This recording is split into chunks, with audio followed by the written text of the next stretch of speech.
في السعودية فقط. العائلة الحاكمة تملك البلاد والعباد، وكل مواطن مملوك للعائلة فهو سعودي بياء الملكية لا ياء النسبة، والملك أولى بهم من أنفسهم.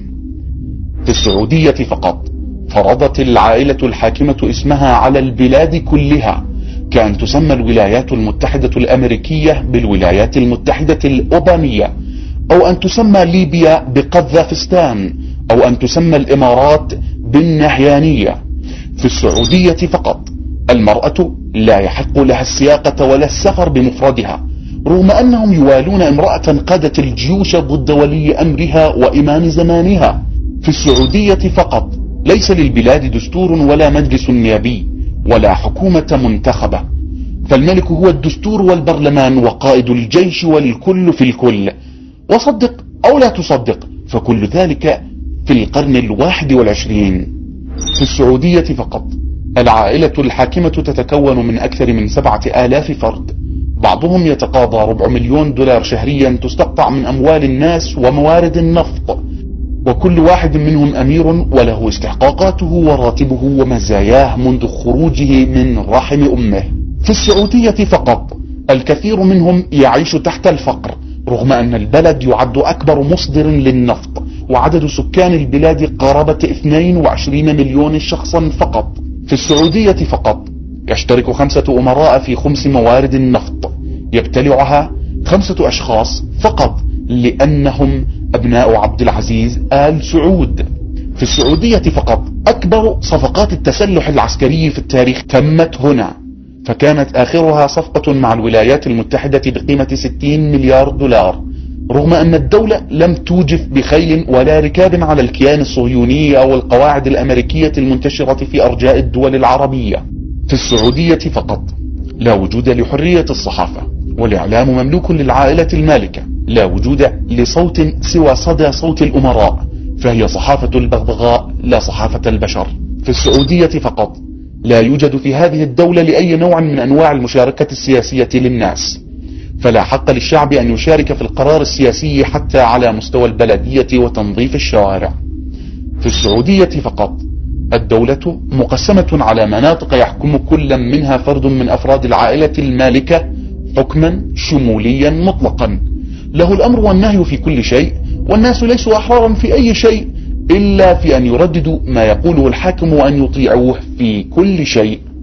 في السعودية فقط كل الثروة في هذه الدولة هي ملك للعائلة الحاكمة، أما الشعب فيحصل بين الحين والآخر على بعض الصدقات من كبير العائلة، فالمحظوظ من الناس هو من يتسكع عند قصور الحاكمين لينال الإكرامات، فالشعب ينبغي أن يتنافس في العبودية للملك حتى يتعالى جده، فالمال مال الملك، إن شاء أعطى وإن شاء منح، يظن أنه يعز من يشاء ويذل من يشاء، بيده الخير وهو على كل شيء مهيمن.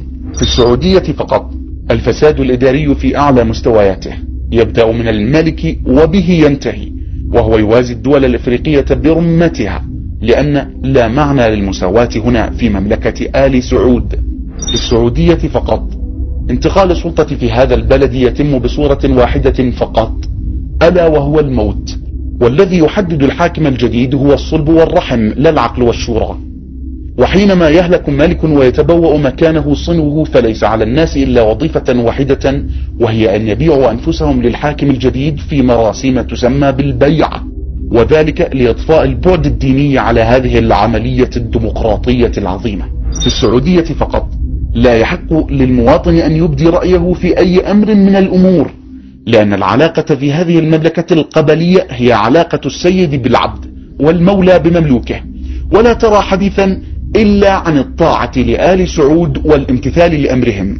في السعودية فقط لا يتم استطلاع للرأي في هذا البلد، لأنه لا يسمح لأحد أن يكون صاحب رأي في شؤونه، فهو قطرة في محيط وبرغي في آلة جبارة وذرة في طاحونة آل سعود. في السعودية فقط الثقافة تحددها العائلة المالكة التي يغلب عليها طابع الأمية، فالكتاب ممنوع إلا ما سمح به آل سعود، فهم يحددون للناس ما يقرؤون وكيف يفكرون، وإن كان الأمراء يفضلون أن يكون الشعب أميا كما هم، ومن ابتغى وراء ذلك بأن سولت له نفسه إدخال كتاب لا ترتضيه العائلة البدوية، فيصادر الكتاب ويعتقل صاحبه ويحبس جوازه. في السعودية فقط كل شيء في مملكة آل سعود مجمد منذ 100 عام، فلا صناعة ولا ثقافة ولا تطوير في أي مجال، وكل اعتماد الدولة على النفط إلا ما يصب في صالح تثبيت الحكم للقبيلة الحاكمة.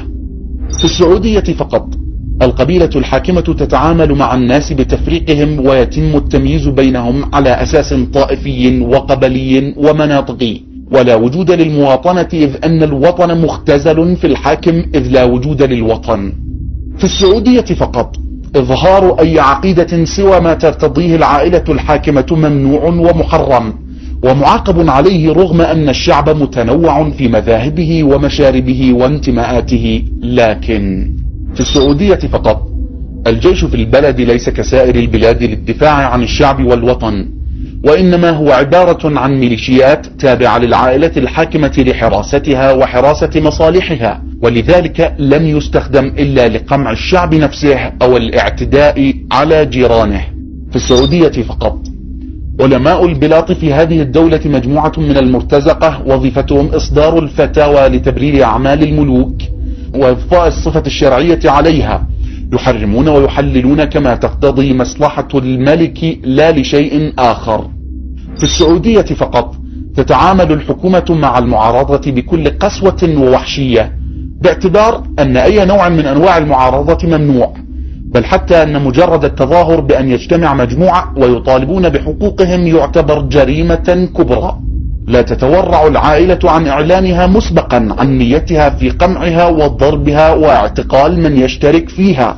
في السعودية فقط هذه الدولة ليست فقيرة، فهي تملك ثروات تدر عليها قرابة نصف تريليون دولار سنويا، أي 500 مليار دولار كل عام، لكن الثروة كما قلنا ملك العائلة الحاكمة، وهي تتفضل كل 10 سنوات بأن ترمي على الناس بعض فتات طعامها لإسكاتهم، لكي يحصل الصحفيون المرتزقة على مادة للحديث وتمديد للعائلة.